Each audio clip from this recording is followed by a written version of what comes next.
उत्तराखंड के लिए आज का दिन बेहद खास है क्योंकि आज उत्तराखंड में लागू होने वाला है यूसीसी। जी हाँ, यूनिफॉर्म सिविल कोड। और आज उत्तराखंड देश का पहला राज्य बनेगा जहां पर यूसीसी बिल लागू होगा।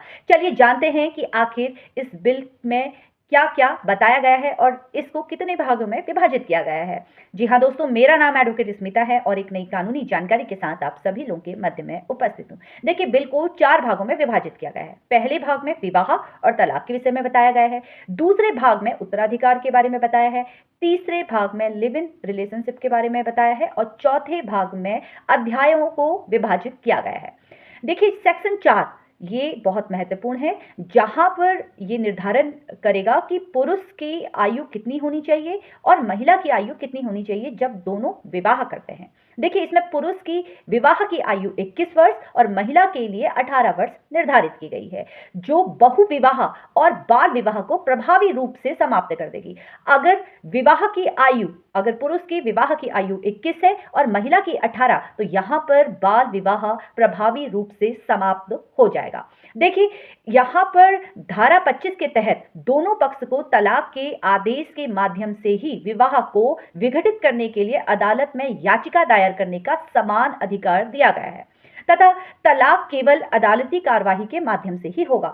इसका तात्पर्य है कि नोटरी पे किसी भी प्रकार से कोई तलाक नहीं होगा। आप दोनों को अदालत जाना पड़ेगा और अदालत के माध्यम से ही आप जब दोनों याचिका दायर करेंगे तो वहां पर समान अधिकार होगा और दोनों जब याचिका कोर्ट में दायर करेंगे तो ही जाकर वहां पर आप दोनों का जो विवाह है वो विघटित होगा। धारा 29 जो ये बताती है कि विवाह को केवल संहिता के प्रावधानों के तहत ही विघटित किया जा सकता है। विवाह में किसी भी पक्ष के किसी भी प्रथा, रिवाज, परंपरा या व्यक्तिगत कानून के बावजूद इसके अतिरिक्त संहिता जो है लिव इन रिलेशनशिप को भी मान्यता देती है। यानी कि अब जब कोई स्त्री और पुरुष आपस में रह रहे हैं साथ में, जहां पर वो लिव इन रिलेशनशिप बनाए हुए है, तो वहां पर उनको पंजीकृत करना पड़ेगा। वहां पर इसे हम विवाह की प्रवृत्ति कि ये विवाह की तरह है पर विवाह नहीं है। जब दो लोग एक ही साथ एक छत के नीचे रहते हैं लेकिन उनका विवाह संपन्न नहीं हुआ है तो वो एक साथ जो वो रह रहे हैं वो लिव इन रिलेशनशिप कहलाता है।